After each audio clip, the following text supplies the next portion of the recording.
నమస్కారం విశ్వాస్ న్యూస్ కి స్వాగతం. హెడ్లైన్ చూద్దాం.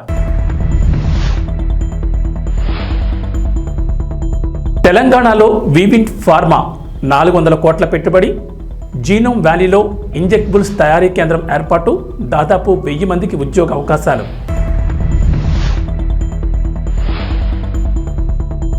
$500కే గ్యాస్ సిలిండర్, మరో గుడ్ న్యూస్ చెప్పిన రేవంత్ సర్కార్. 2 రోజుల్లోనే రాయితీ సొమ్ము అకౌంట్లలో జమ.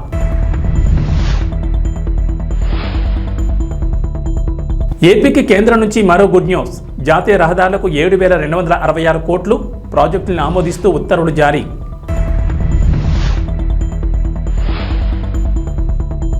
తెలంగాణకు రెయిన్ అలర్ట్. ఇవాళ పలు జిల్లాల్లో వర్షాలు, ఎల్లో అలర్ట్ జారీ. ఏపీలో కొనసాగుతున్న వర్షాలు 2-3 రోజులు వర్షాలుంటాయని వాతావరణ శాఖ అధికారులు వెల్లడి. తెలంగాణలో పెట్టుబడులు పెట్టేందుకు పేరొందిన పలు అంతర్జాతీయ కంపెనీలు ఆసక్తి ప్రదర్శిస్తున్నాయి. తాజాగా దిగ్గజ ఫార్మా కంపెనీ అయిన వివింట్ ఫార్మా తెలంగాణలో తమ సంస్థ కార్యకలాపాలు విస్తరించేందుకు సిద్ధమైంది. హైదరాబాద్లోని జీనోమ్ వ్యాలీలో అత్యాధునిక ఇంజెక్టబుల్స్ తయారీ కేంద్రాన్ని ఏర్పాటు చేయడానికి వివింట్ ఫార్మా కంపెనీ ముందుకొచ్చింది. 400 కోట్ల పెట్టుబడితో ఏర్పాటు చేయబోయే ఈ కంపెనీ ద్వారా దాదాపు 1000 మందికి ఉద్యోగ అవకాశాలు లభిస్తాయి. పెట్టుబడుల సమీకరణ లక్ష్యంగా అమెరికాలో పర్యటిస్తున్న ముఖ్యమంత్రి రేవంత్ రెడ్డి, ఐటీ పరిశ్రమల శాఖ మంత్రి శ్రీధర్ బాబు నేతృత్వంలోని ప్రతినిధి బృందం వివింట్ కంపెనీ ప్రతినిధుల మధ్య జరిగిన చర్చల అనంతరం పెట్టుబడులకు సంబంధించి కీలక ప్రకటన చేశారు. ప్రస్తుతం జీనోమ్ వ్యాలీలో వివింట్ కంపెనీ R&D కేంద్రం ఉంది. సుమారు 70 కోట్లతో నెలకొల్పిన ఈ సదుపాయాలతో పాటు అంతర్జాతీయ మార్కెట్లో విస్తరించేందుకు కంపెనీ ప్రణాళికలు రూపొందించింది. అందులో భాగంగా హైదరాబాద్లో తన మొదటి తయారీ కర్మాగారాన్ని స్థాపించనుంది. కాంగ్రెస్ ప్రభుత్వం మహాలక్ష్మి పథకంలో భాగంగా 500కే గ్యాస్ సిలిండర్ అందిస్తున్న విషయం తెలిసిందే. 6 గ్యారంటీల అమల్లో భాగంగా రాయితీపై సిలిండర్లు అందిస్తున్నారు. రాష్ట్ర వ్యాప్తంగా 1.20 కోట్ల గ్యాస్ కనెక్షన్లు ఉండగా రేషన్ కార్డు ఉన్నవారు మాత్రమే 500 గ్యాస్ సిలిండర్ పొందేందుకు అర్హులుగా ప్రభుత్వం నిర్ణయించింది. దీంతో తెలంగాణ వ్యాప్తంగా రేషన్ కార్డులు ఉన్నవారు 89.99 లక్షల మంది ఉన్నారు. ప్రజాపాలన దరఖాస్తుల ద్వారా వీరిలో 91.49 లక్షల మంది 500 గ్యాస్ సిలిండర్ కోసం దరఖాస్తు చేసుకోగా తొలుత 39.50 లక్షల కుటుంబాలను అర్హులుగా గుర్తించారు. ప్రజాపాలన అప్లికేషన్లలో సరైన వివరాలు ఇవ్వకపోవడం వంటి కారణాలతో వారికి రాయితీ అందడం లేదు. ప్రతి ఆయిల్ కంపెనీ వినియోగదారు సంఖ్యతో పాటు ఒక యూనిక్ ఐడి ఇస్తాయి. ఇందులో 17 నుంచి 19 అంకెలు ముద్రించుంటాయి. అయితే చాలా మంది ప్రజాపాలన దరఖాస్తులో యూనిక్ ఐడి కాకుండా కన్జ్యూమర్ ఐడి రాయడంతో రాయితీ అందకుండా పోతోంది. ఈ సంఖ్యను అప్లికేషన్ ఫామ్లో రాయని వారు ప్రజాపాలన కేంద్రాల్లో తిరిగి మరోసారి సరైన వివరాలు అందిస్తే ప్రభుత్వం అర్హులుగా గుర్తిస్తుంది. ఆధార్ నెంబర్ తప్పు రాసినా కూడా సరిచేసుకోవచ్చు. ఇలా 4.60 లక్షల మంది సవరణ చేసుకోగా వారందరికీ 500కే గ్యాస్ సిలిండర్ అందుతోంది. దీంతో లబ్ధి పొందే మొత్తం కుటుంబాల సంఖ్య 44.10 లక్షలకు చేరుకుంది. ఇదే కాదు, ఆడబిడ్డలకు కట్టెలపై కష్టాలు తీర్చాలని, వాళ్ళ కన్నీళ్లు తూడవాలని 1200 రూపాయలు ఉన్న సిలిండర్ను ఇవాళ 500 రూపాయలకి ఆడబిడ్డలకి ఇంటి దగ్గర ఇచ్చి ఆడబిడ్డల కన్నీళ్లు దూర్చే బాధ్యత ఇవాళ ఈ ప్రభుత్వం తీసుకున్నది. తెలంగాణ ప్రభుత్వం మహాలక్ష్మి పథకం కింద మహిళలకు, బాలికలు, ట్రాన్స్జెండర్లకు ఉచిత బస్సు ప్రయాణ సౌకర్యం కల్పిస్తున్న సంగతి తెలిసిందే. మహిళలు 0 టికెట్ తీసుకుని రాష్ట్రంలో ఏ మూల నుంచి ఏ మూలకైనా ఉచితంగా ప్రయాణం చేసే ఛాన్స్ ఉంది. Palle Velugu, city ordinary, express బస్సుల్లో ఈ ఫ్రీ బస్ జర్నీ సౌకర్యం కల్పిస్తున్నారు. దీంతో బస్సుల రద్దీ విపరీతంగా పెరిగింది. గతంలో రోజుకు సగటున 30 నుంచి 35 లక్షల మంది ప్రయాణాలు సాగిస్తే ప్రస్తుతం ఆ సంఖ్య సగటున 55 లక్షలకు చేరుకుంది. బస్సులో టికెట్ తీసుకుని ప్రయాణించే వారికి కూర్చోవడానికి సీట్లు కూడా ఉండట్లేదు. ఇక సంస్థకు వచ్చే ఆదాయంపై కూడా ప్రభావం పడుతోంది. మహాలక్ష్మి ఉచిత ప్రయాణ టికెట్ల మొత్తాన్ని రేవంత్ ప్రభుత్వం చెల్లిస్తున్నప్పటికీ సకాలంలో అందడం లేదని విమర్శలు ఉన్నాయి. ఇక డబ్బులు చెల్లించి టికెట్లు తీసుకునే ప్రయాణికుల సంఖ్య గణనీయంగా తగ్గింది. ఈ నేపథ్యంలోని తెలంగాణ ఆర్టీసీ కీలక నిర్ణయం తీసుకుంది. కొత్త రకం బస్సులను ప్రవేశపెట్టాలని ఆర్టీసీ యోచిస్తోంది. రాష్ట్ర వ్యాప్తంగా 50 సెమీ డీలక్స్ బస్సులను ప్రారంభించనున్నట్లు తెలిసింది. ఎక్స్ప్రెస్, డీలక్స్ బస్సులకు మధ్య రకంగా ఈ కొత్త సెమీ డీలక్స్ బస్సు సర్వీసులను ప్రవేశపెడుతున్నట్లు ఆర్టీసీ అధికారులు అంటున్నారు. సీట్లు, ఇతర సౌకర్యాలు ఎలా ఉంటాయన్నదనే విషయంపై త్వరలోనే స్పష్టత రానుంది. డీలక్స్ బస్సుల్లో మహిళా ప్రయాణికుల్ని పెంచేందుకు ఇప్పటికే అనేక చర్యలు తీసుకుంటోంది. కొన్ని డిపోల్లో గిఫ్ట్ ఇచ్చే పథకాలను కూడా ఆర్టీసీ ప్రారంభించింది. మహాలక్ష్మి ఫ్రీ బస్ జర్నీ పథకంతో పడుతున్న ప్రతికూల ప్రభావాన్ని అధిగమించేందుకు ఈ నిర్ణయం తీసుకున్నారు. ఆంధ్రప్రదేశ్కు కేంద్రం శుభవార్త చెప్పింది. రాష్ట్రంలో జాతీయ రహదారులను 7,266 కోట్లతో అభివృద్ధి చేయాలని కేంద్రం నిర్ణయించింది. ఈ మేరకు 2024-25 వార్షిక ప్రణాళికను ఆమోదం తెలిపింది. ఈ ప్రాజెక్టులో కీలకమైన విజయవాడ తూర్పు బైపాస్తో మరికొన్ని ముఖ్యమైనవి ఉన్నాయి.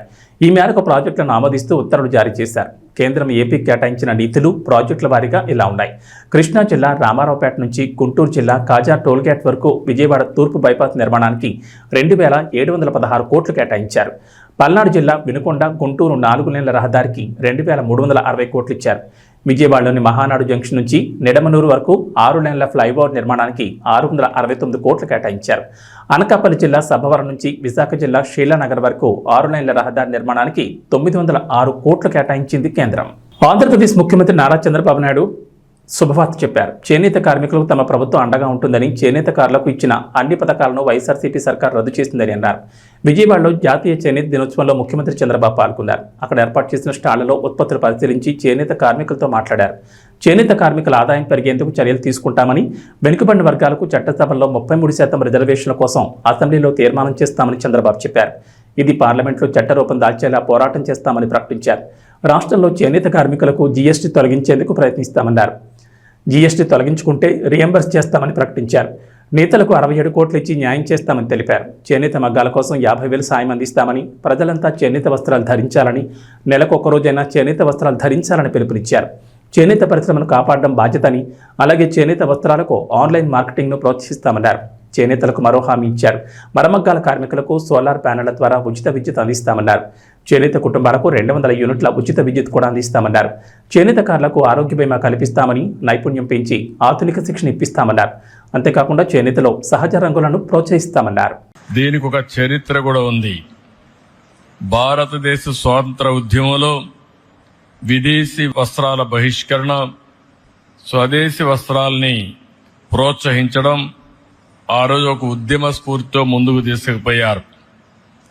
అది కూడా ఈ రోజునే జరిగింది. ఆగస్టు 7వ తారీఖున మొట్టమొదటిసారిగా జరిగి, అది వాడలా వెళ్లి, అది కడకు క్విట్ ఇండియా మూవ్మెంట్ కింద ఏదైతే బ్రిటిష్ వారిని మళ్లీ పంపించే వరకు ఉద్యమం జరిగిందంటే ఆ స్ఫూర్తిలో ఇది ఒక భాగం అని చెప్పి కూడా నేను మీకు తెలియజేస్తున్నా. అదే మరి మన దేశంలో కూడా 2015 నుంచి ఈ యొక్క చేనేత అంతర్జాతీయ దినోత్సవాన్ని జరపాలని చెప్పి అనుకోవడం, కేంద్రంలో మోడీ గారు చేయడం, నేను ముఖ్యమంత్రిగా ఉన్నప్పుడు 2015 నుంచి ఈ కార్యక్రమానికి శ్రీకారం చుట్టాం. అది చాలా సంతోషం అని చెప్పి కూడా నేను మీకు తెలియజేస్తున్నా. ఒకే మాట చెప్తున్నా, ఈరోజు నేను వచ్చింది మీ అందరికీ భరోసా ఇవ్వడానికి వచ్చా. అందరితో సమానంగా చేనేత కార్మికుల్ని పైకి తీసుకొచ్చే వరకు ఈ ప్రభుత్వం నేను అండగా ఉంటామని మరొక్కసారి స్పష్టంగా మీ అందరికీ హామీ ఇస్తున్నా. నేను చాలా ఎన్నికల్లో చూశాను. ఏ ఎన్నికలు వచ్చినా కొంతమంది అటూ ఇటూ వెళ్లారు, కానీ చేనేత కార్మికులు మాత్రం మూకుమ్మడిగా బలపరిచింది తెలుగుదేశం పార్టీనే బలపరిచారు అన్ని ఎన్నికల్లో. అది ఆ రోజు సమైక్య ఆంధ్రప్రదేశ్ కావచ్చు, ఈరోజు నవ్య ఆంధ్రప్రదేశ్ కావచ్చు, ఎప్పుడు కూడా ఎక్కడ చేనేత కార్మికులు ఉంటారో అక్కడ ఎప్పుడు తెలుగుదేశం పార్టీకి మెజారిటీ వస్తుంది, ఆదరణ చూపించారు. అది ఎప్పటికీ గుర్తుంటుందని చెప్పి కూడా నేను మీకు తెలియజేస్తున్నా. చేనేత రంగం ప్రభుత్వ నిర్లక్ష్యాలతో తీవ్రమైన సంక్షోభంలోకి వెళ్ళింది. అందుకే ఈరోజు చూస్తే గడిచిన ప్రభుత్వంలో, తెలుగుదేశం ప్రభుత్వంలో అనేక కార్యక్రమాలు చేసి మిమ్మల్ని అందరినీ ఆదుకున్నాం. కానీ ఇటీవల ప్రభుత్వాన్ని మనం చూస్తే నేతన్న హస్తం పేరు చెప్పి మీకు అందే అన్ని రంగాల పథకాలను అన్ని రద్దు చేసే పరిస్థితికి వచ్చారు. అంటే ఏదో ఒక 24,000 రూపాయలు మీకు ఇస్తే దాంతోనే మీ జీవితాలు బాగుపడిపోతాయని, పెన్షన్ 3,000 ఇస్తున్నాం, ఇప్పుడు 4,000 ఇస్తున్నాం, కానీ నెలకు 2,000 ఇస్తే మీ జీవితాలు మారిపోతాయనుకోవడం ఏ విధంగా సబబో మనం ఒక్కసారి ఆలోచించుకోవాల్సిన అవసరం ఉంది. అన్ని పథకాలను రద్దు చేశారు. అదే మరిగా సొంత మగ్గం ఉంటేనే చేనేత నేస్తామన్నారు. ఆప్కో ద్వారా కొనుగోళ్లు ఆపేసే పరిస్థితికి వచ్చారు. అదే మరి నూలు రంగుపై సబ్సిడీ కూడా ఎత్తేశారు. పావలా వడ్డీ రుణాలు తీసేశారు. ఒక మాటలో చెప్పాలంటే అన్ని రుణాలు రద్దు చేసి మీ పొట్టగొట్టే పరిస్థితికి వచ్చారు. ఈ రోజు గడిచిన ప్రభుత్వాన్ని మీరు చూస్తే కార్మికులకి, చేనేత రంగానికి 226 కోట్ల రూపాయలు అప్పు పెట్టే పరిస్థితికి వచ్చారు, బకాయిలు పెట్టే పరిస్థితికి వచ్చారు. కానీ ఒక్క మాట మీకు అందరికి గుర్తు చేసుకోవాల్సిన అవసరం ఉంది. చరిత్ర కూడా తెలుగుదేశం ప్రతిపక్షంలో ఉన్నా అధికార పక్షంలో ఉన్నా ఎప్పుడూ చేనేత కార్మికులకు పోరాడిన పార్టీ తెలుగుదేశం పార్టీ అని మరొక్కసారి స్పష్టం చేస్తున్నా. 2007లో 3072 కోట్లు చేనేత రంగం రుణమాఫీలు చేయాలని ఆనాటి కాంగ్రెస్ ప్రభుత్వం చెప్పి మోసం చేస్తే గట్టిగా పోరాడాం. ఇప్పటికి కూడా నాకు గుర్తుంది. 2000 మేము పోరాడిన పోరాట ఫలితంగా 2011 ఆనాటి ముఖ్యమంత్రి రోసయ్య గారు చీరాల్లో మేము వ్యతిరేకంగా ఉద్యమం చేస్తే 109 కోట్ల రూపాయలు మాఫీ చేయించాం. అది చాలదని 110 కోట్లు చేయకపోతే 2014లో అధికారంలోకి వస్తానే 110 కోట్ల రూపాయలు రుణమాఫీ చేసి చేనేత కార్మికులకు ఇచ్చిన మాట నిలబెట్టుకున్నాం. ఈరోజు మీరు ఒకసారి చూస్తే ప్రతి ఏటా 2014 నుంచి 250 కోట్ల రూపాయలు బడ్జెట్ కేటాయించాం. 90,795 మంది కుటుంబాలకి 100 యూనిట్లు కరెంటు ఉచితంగా ఇచ్చాం. ఆ రోజు మీరందరూ అడిగారు, చేనేత పరిశ్రమలో చాలా సమస్యలున్నాయి, చిన్న వయసులో అనారోగ్య సమస్యలు వస్తున్నాయి, మగ్గం పైన కూర్చుంటున్నాం, కడుపు రేకు నూలంతా వెళుతుంది, దానివల్ల ఇబ్బందులు వస్తున్నాయంటే 50 రూపాయలకే పింఛన్ ఇచ్చిన ఘనత, పెన్షన్లు ఇచ్చిన ఘనత తెలుగుదేశం ప్రభుత్వాన్ని చెప్పి మరొక్కసారి గుర్తు చేస్తున్నా. నూలు రంగుల పైన 20% సబ్సిడీ ఉంటే దాన్ని 40% పెంచాం. మరమగ్గాలకు 50% రాయితీ కోసం 80 కోట్ల రూపాయలు ఖర్చు పెట్టాం. 1,11,00,000 మంది చేనేత కార్మికులకి 2,000 రూపాయలు పింఛన్ ఇచ్చాం. ఆప్కో ద్వారా చేనేత వస్త్రాలు కొనుగోలు చేశాం. అంతర్జాతీయ మార్కెట్ క్రియేట్ చేశాం. ఎక్కడికక్కడ దీన్ని ముందుకు తీసుకుపోయే పరిస్థితికి వచ్చాం. ఆదరణ 2లో 60,000 మంది పనిముట్లు, 70,000 మగ్గాలకి మోటార్లు కూడా ఇప్పించాం. ఇంకొక పక్కన 70,000 మంది చేనేత కార్మికులకి మోటరైజ్ జకార్డ్ లిఫ్టింగ్ మెకానిజం సదుపాయాలు కల్పించాం. 55,500 మంది చేనేత కార్మికులకి 26.62 కోట్ల రూపాయలు రుణం ఇచ్చాం. ఇవన్నీ చేసి ఆ రోజు ముందుకు పోయామంటే అది చేనేత పరిశ్రమ పైన ఉండే శ్రద్ధ. కొంతమంది ప్రముఖులు వివిధ వ్యాపార సంస్థల ప్రకటనలో నటించి మీ నమ్మకమైన సంస్థ అంటూ చెప్పడం వల్ల చాలా మంది ప్రలోభాలకు గురై పెట్టుబడి పెట్టి నష్టపోతున్నారని వినియోగదారులు జాగ్రత్తలు తీసుకోవాలని కర్నూలు జిల్లా కాంగ్రెస్ పార్టీ మాజీ ప్రధాన కార్యదర్శి కొత్తూరు సత్యనారాయణ గుప్తా కోరారు. కర్నూలు కలెక్టరేట్ ఆవరణలో విలేకరులతో మాట్లాడుతూ ప్రముఖ వ్యాపార సంస్థలు, రియల్ ఎస్టేట్ సంస్థలు, ఇంకా అనేక వ్యాపార సంస్థలు ప్రముఖంగా ప్రజల్లో పేరుగాంచిన యాంకర్లు కానీ, సినీ హీరోలు కానీ, సినీ హీరోయిన్లు కానీ వారి వ్యాపార అభివృద్ధి కోసం వారిని ప్రచారానికి వాడుకుంటారని ఆయన తెలిపారు. వీరి మాటలకు వారిపై ఉన్న ప్రేమతో, అభిమానంతో చాలా మంది ఆయా వ్యాపార సంస్థల్లో, రియల్ ఎస్టేట్ సంస్థల్లో భూములు, గృహాల కొనుగోలుపై పెట్టుబడులు పెట్టి నష్టపోతున్నారని ఆయన ఆవేదన వ్యక్తం చేశారు. కొంతమంది ప్రముఖులు తమ ఆదాయం కోసం మోసం చేసే వ్యాపార సంస్థల్లో ప్రచారంలో భాగంగా పాల్గొనడం వల్ల చాలా మంది వినియోగదారులు నష్టపోతున్నారని, ఇటీవల తెలంగాణ ప్రాంతంలో ప్రముఖ యాంకర్ సొమ్ము వల్ల తాము ఆ సంస్థల్లో డబ్బులు పెట్టి నష్టపోయామని చెప్పడం జరిగిందన్నారు. ప్రముఖులను చూసి పెట్టుబడి పెట్టడం మూర్ఖత్వం అవుతుందని, వినియోగదారులు చైతన్యం లేకపోవడం వల్ల ఇటువంటి ఆర్థికంగా నష్టపోయే అవకాశం ఉంటుందన్నారు. మోసం చేసే వ్యాపార సంస్థలపై ప్రభుత్వం కూడా ప్రత్యేక నిఘా ఉంచాలని, అటువంటి వ్యాపార సంస్థలు మనుగడ లేకుండా చేయాలన్నారు. ప్రభుత్వాలు కూడా వినియోగదారుల చట్టంపై అవగాహన కలిగించాలని, రాష్ట్రంలో వినియోగదారుల సంఘాలు నిద్రావస్థలో ఉన్నాయని ఆయన విమర్శించారు. ప్రతి పాఠశాల, కాలేజీలో వినియోగదారుల చట్టంపై అవగాహన కలిగించాలని, అందుకు ప్రత్యేక శాఖను కూడా ఏర్పాటు చేయాలన్నారు. మేలుకోండి, మనం పెట్టే పెట్టుబడి మన పిల్లలకు భవిష్యత్తుకు ఉపయోగపడాలి. కొంతమంది యాంకర్స్ కానీ, సినిమా హీరోలు కానీ, హీరోయిన్లు కానీ కొన్ని వ్యాపార సంస్థలకు, ముఖ్యంగా రియల్ ఎస్టేట్ సంస్థలకు ప్రకటనదారులుగా వాళ్ళు నటించడం జరుగుతుంది.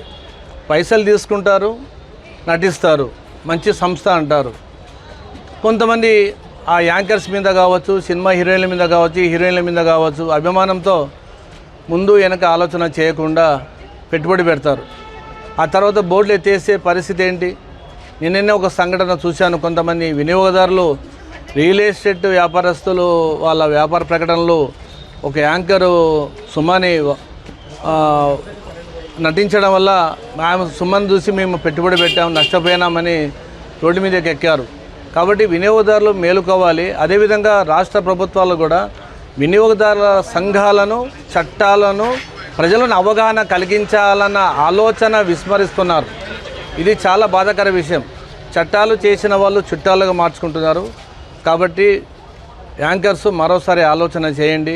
సినీ పరిశ్రమలో ఉన్న ప్రముఖులు కానీ దిగ్గజాలు కానీ ఒక వ్యాపార సంస్థలో నటించేటప్పుడు జాగ్రత్తలు తీసుకోకపోతే వాళ్ళ భవిష్యత్ దెబ్బతింటుంది అనేది మీరు అర్థం చేసుకోవాలి. అదేవిధంగా నేను అందరిని దృష్టిలో అనడం లేదు. కొంతమంది కేవలం వాళ్ళ ఫేమస్ పేరు వాళ్ళ ప్రఖ్యాతిని దృష్టిలో పెట్టుకొని వ్యాపార సంస్థలో ఆ విధంగా యాడ్లు చేసేటప్పుడు ముందు వెనక ఆలోచన చేయకుండా సంస్థను దృష్టిలో పెట్టుకోకుండా మీరు నటిస్తే ఆ యాడ్లో మీరు ఉంటే మిమ్మల్ని చూసి కూడా కొంతమంది ప్రలోభాలకు గురై పెట్టుబడి పెడితే వాళ్ళు నష్టపోతే ఆ బాధ మీ పిల్లలు కూడా బాధ కలిగించేలా ఉంటుంది. కాబట్టి కొన్ని జాగ్రత్తలు తీసుకోవాలని మీ సందర్భంగా నేను కోరుతున్నాను. TNN news. సంగారెడ్డి జిల్లా పటాన్చెరు మండలం పాసమైలారంలోని సువెన్ ఫార్మాస్యూటికల్స్ లిమిటెడ్లో కార్మికులు ధర్నాకు దిగారు. కనీస వేతనాలు, పర్మనెంట్ ఉద్యోగం కోసం పరిశ్రమ ఎదుట ఆందోళన చేశారు. పాతమైలారంలోని సువెన్ ఫార్మాస్యూటికల్స్ లిమిటెడ్ ఎదుట ధర్నాకు దిగిన కార్మికులకు మాజీ ఎమ్మెల్సీ రాములు నాయక్ మద్దతు ప్రకటించారు. పరిశ్రమ యాజమాన్యాన్ని గొంతెమ్మ కోరికలు కోరడం లేదని, కార్మికులకు కనీస జీతభత్యాలతో పాటు చాలా ఏండ్లుగా పనిచేస్తున్న కార్మికులను పర్మనెంట్ చేయాలని డిమాండ్ చేశారు. అందుకు పరిశ్రమ యాజమాన్యం ఒక మెట్టు దిగొచ్చిందని, కొంత సమయం కావాలని కోరినట్లు ఆయన చెప్పారు. సంఘటితంగా కార్మికులంతా ఉండి హక్కు కోసం పోరాటం చేయాల్సిన అవసరం ఎంతైనా ఉందన్నారు. ఈ కార్యక్రమంలో యూనియన్ అధ్యక్షులు రాములు నాయక్, ఎక్స్ఎమ్మెల్సీ యూనియన్ ప్రధాన కార్యదర్శి Raju Mudinath, treasury Satyanarayana Reddy, organic secretary Venkatesh Yadav, joint secretary Praveen, ముఖ్య సలహాదారులు ప్రవీణ్ రెడ్డి, ఎగ్జిక్యూటివ్ మెంబర్ రంగస్వామి, ఉపాధ్యక్షులు శ్రీనివాస్ మరియు మహిళా నాయకురాలు యాకమ్మ కార్మికులు పాల్గొన్నారు. ఇవాళ మనం ఒక విజయం సాధించినాం. ఇన్ని రోజులు మీతోటి మాట్లాడని యాజమాన్యం ఇవాళ చర్చలకు వచ్చింది. ఒక మెట్టు మనం ఎక్కడం జరిగింది. రేపటి నుంచి పనికి రామంటే మా సమస్య పరిష్కారం అయ్యి మీరు రాతపూర్వకంగా ఇస్తేనే మేము వస్తాము. ఇన్ని రోజులలో సమస్య పరిష్కారం కావాలి. మీరు డిప్యూటీ కమిషనర్ ఆఫ్ లేబర్ దగ్గర వచ్చి రాస్తేనే మేము వస్తామనేది చెప్పడం జరిగింది. సిస్టర్ ఉండి అక్కడ ప్రతి విషయము గంట చర్చ జరిగింది. ఆ చర్చలలో నేను వేసిన ప్రతి ప్రశ్నకు జవాబు లేకుండా పోయింది. వాళ్ళకి చట్టం చెప్పినా, వాళ్ళ బాధ్యత చెప్పినా, డిసిప్లిన్ చెప్పినా, మహిళా కార్మికులతో ఎట్లా ఉండాలి అనేది గిట్ట మనం చెప్పడం జరిగింది. ఎందుకంటే మీరు సంఘటితంగా ఉన్నందుకే. ఇవాళ సంఘటితంగా లేకుంటే 20 సంవత్సరాల నుంచి జరుగుతున్న అన్యాయం ఇంకా జరుగుతుంది. మీరు రిటైర్మెంట్ అయ్యే వరకు ఇదే ఉంటుండే. కనీస వేతనాల చట్టం చెప్పినా, బోనస్ యాక్ట్ చెప్పినా, ట్రేడ్ యూనియన్ యాక్ట్ చెప్పినా ఏ విధంగా ఉండాలి, వాళ్ళకి పర్మనెంట్ చేయాలి. నీవు 3 పూటలు తిండి తింటే మేము 2 పూటలు తిండి తినాలి. నా కొడుకు నేను సీపర్గా పనిచేసి నేను హెల్పర్గా పనిచేస్తున్నా, లేకుంటే ఆపరేటర్గా పనిచేస్తున్నా అనేది కాకుండా నా కొడుకు గిట్ట మీదక హెచ్ఆర్ కావాలి, ఇంజనీర్ కావాలి. ఆ కోరిక మాకుంది. 20 సంవత్సరాల నుంచి నువ్వు కాంట్రాక్టర్లను పెట్టి అదే కాంట్రాక్టర్లతోటి పని చేయించినావు. ఇప్పుడు ఎందుకు సడన్గా వాళ్ళని తీసేస్తున్నావు? దానికి ఇప్పుడు నువ్వు సడన్గా తీసేయడంతో కరెక్ట్ కాదు. నువ్వు రెచ్చగొట్టినట్లు అవుతుంది. మీ హెచ్ఆర్ తోటి, మీ పైన అధికారులతోటి మాట్లాడి ఎంతమందిని మీరు పర్మనెంట్ చేస్తారు, ఏ విధంగా చేస్తారు, మా జీతాలు ఎట్లా పెంచుతారు అనేది పోలీస్ డిపార్ట్మెంట్ ఉంది. వాళ్ళు గిట్ట విన్నారు. ఒక మహిళా రిప్రజెంటేషన్ గిట్ట మేడంతో తీసుకుపోవడం జరిగింది. ఎవరైతే రాజు మన జనరల్ సెక్రటరీ ఉన్నారో, మన రెడ్డి గారు ఉన్నారో, మన ప్రవీణ్ రెడ్డి గారు ఉన్నారో వీళ్ళు చెప్పినట్లు కోలీవుడ్ టు టాలీవుడ్ ప్రస్తుతం ఎస్జే సూర్యకి భారీ డిమాండ్ ఉంది. అసలు ఆయన డైరెక్షన్ చేసుకునే ఛాన్స్ కూడా ఇవ్వట్లేదు మిగిలిన దర్శకులు. వరుసగా స్టార్ హీరోల చిత్రాల్లో ఆయనకి విలన్ రోల్స్ ఇస్తున్నారు. ప్రస్తుతం Ram Charan game changer, Karthi Sardar 2, Kamal Haasan Indian 3, Nani Saripodhaa Sanivaaram ఇలా వరుసగా పెద్ద హీరోల చిత్రాల్లో విలన్ పాత్రలు పోషిస్తున్నారు సూర్య. సరిపోతా శనివారం చిత్రంలో అయితే పోలీస్ పాత్రలో ఆయన నటిస్తున్నారు. ఈ సినిమా ప్రమోషన్స్లో భాగంగా ఎస్జే సూర్య తాజాగా ఓ ఇంటర్వ్యూ ఇచ్చారు. అందులో యాంకర్కి షాక్ ఇస్తూ సరిపోదా శనివారం స్టోరీ రివీల్ చేసేశారు సూర్య. నాని చిన్నగా ఉన్నప్పుడు కొంచెం కోపం, ఆవేశం ఎక్కువగా ఉంటాయి. అలాంటి నేచర్తోనే పెరుగుతాడు. అయితే ఇలానే పెద్ద అయితే చాలా ప్రాబ్లం అవుతుందని వాళ్ళ అమ్మ అనుకుంటుంది. ఈ కోపాన్ని ఎలా కంట్రోల్ చేయాలని ఆలోచిస్తుంది. ఇలా చేయకూడదని చెబితే చిన్నపిల్లలు ఇంకా ఎక్కువ చేస్తారు. అందుకని ఒక ఆలోచన చేసి నీ కోపం చూపించు, కానీ అన్ని రోజులు వద్దు, కేవలం ఒక్కరోజు చూపించు అని చెప్తుంది. దీంతో నాని అలా ఒక రీజన్ కోసం తన కోపం చూపించడానికి శనివారం ఎంచుకుంటాడు. అలా అమ్మకిచ్చిన మాట వల్ల ఆదివారం నుంచి శుక్రవారం వరకు నాని భాషా సినిమాలో మాణిక్యం టైపు, శనివారం మాత్రం భాష. అలా నాని ఈ సినిమాలో శనివారం భాష అన్నమాట అంటూ ఎస్జే సూర్య ఈ కథను చెప్పారు. ఇక వాతావరణ విషయానికి వస్తే తెలంగాణకు హైదరాబాద్ వాతావరణ కేంద్రం అధికారులు రెయిన్ అలర్ట్ జారీ చేశారు. నైరుతి రుతుపవనాలు యాక్టివ్గా ఉండడం, ధోని ప్రభావంతో పలు జిల్లాల్లో వర్షాలు కురుస్తున్నాయన్నారు. నేటి నుంచి 2 రోజుల పాటు వర్షాలకు ఛాన్స్ ఉందని చెప్పారు. ఇక బుధవారం రాత్రి హైదరాబాద్లోని పలు ప్రాంతాల్లో భారీ వర్షం కురిసింది. హైటెక్ సిటీ, గచ్చిబౌలి, అత్తాపూర్, టోలీచౌక్, జూబ్లీహిల్స్, యూసఫ్గూడ, పంజాగుట్ట, కోటి, మలక్పేట్, దిల్సుఖ్ నగర్, ఎల్బీ నగర్, వనస్థలిపురం, ఉప్పల్, మోసాపేట్, కూకట్పల్లి, మియాపూర్ తదితర ఏరియాల్లో వర్షం పడింది. మిగిలిన ఏరియాలో ఓ మోస్తరు వర్షాలు కురిశాయి. ఉమ్మడి ఆదిలాబాద్, నిజామాబాద్, కరీంనగర్, వరంగల్, రంగారెడ్డి, మహబూబ్నగర్ జిల్లాలోని పలు ప్రాంతాల్లోనూ వర్షాలు కురిశాయి. గద్వాల జిల్లా గట్టులో అత్యధికంగా 12.6 సెంటీమీటర్ల వర్షపాతం నమోదైనట్లు అధికారులు తెలిపారు. అటు ఆంధ్రప్రదేశ్లో కూడా వర్షాలు కొనసాగుతున్నాయి. బంగాళాఖాతంలో కాకుండా భూ ఉపరితలంపై అల్పపీడనాలు ఏర్పడే వాతావరణం కనిపిస్తోంది. పశ్చిమ బెంగాల్, జార్ఖండ్ పరిసరాల్లో 5 రోజుల క్రితం ఏర్పడిన అల్పపీడనం మరింత బలపడి తీవ్ర వాయుగుండంగా మారింది. తాజాగా మరో అల్పపీడనం ఏర్పడనుంది. ఈ ప్రభావం శ్రీకాకుళం, పార్వతీపురం, మన్యం, అల్లూరు సీతారామరాజు జిల్లాలపై కొంతవరకు ఉంటుందని అంచనా వేస్తున్నారు. రాష్ట్రంలో నైరుతి రుతుపవనాలు మోస్తరుగా కదులుతుండడంతో వర్షాలు కురుస్తున్నాయి. రాబోయే 24 గంటల్లో కోస్తా, రాయలసీమలో ఎక్కువ చోట్ల వర్షాలు కురుస్తాయని అంచనా వేస్తున్నారు. శ్రీకాకుళం, విజయనగరం, పార్వతీపురం, మన్యం, అల్లూరు సీతారామరాజు, అనకాపల్లి, ఎన్టీఆర్, పల్నాడు, ప్రకాశం, చిత్తూరు, తిరుపతి, కర్నూలు, నంద్యాల, అనంతపురం, శ్రీ సత్యసాయి, కడప జిల్లాలో అక్కడక్కడ పిడుగులతో పాటు తేలికపాటి వర్షాలు కురిసే అవకాశం ఉందని విపత్తుల నిర్వహణ సంస్థ తెలిపింది. మరోవైపు నంద్యాల జిల్లా డోన్లో 101.4 మిల్లీమీటర్లు, తిరుపతి జిల్లా సూళ్లూరుపేటలో 97.6, పార్వతీపురం, మన్యం జిల్లా కొమరాడలో 84.6 మిల్లీమీటర్లు, చిత్తూరు జిల్లా వెంకటగిరి కోటలో 83.2, పార్వతీపురంలో 76.8, గుంటూరు జిల్లా అమరావతిలో 75.9, తిరుపతి జిల్లా తిరుపతి ఏరులో 75 మిల్లీమీటర్ల వర్షపాతం నమోదైంది. ఇవి బులెటిన్ విశేషాలు. నమస్కారం.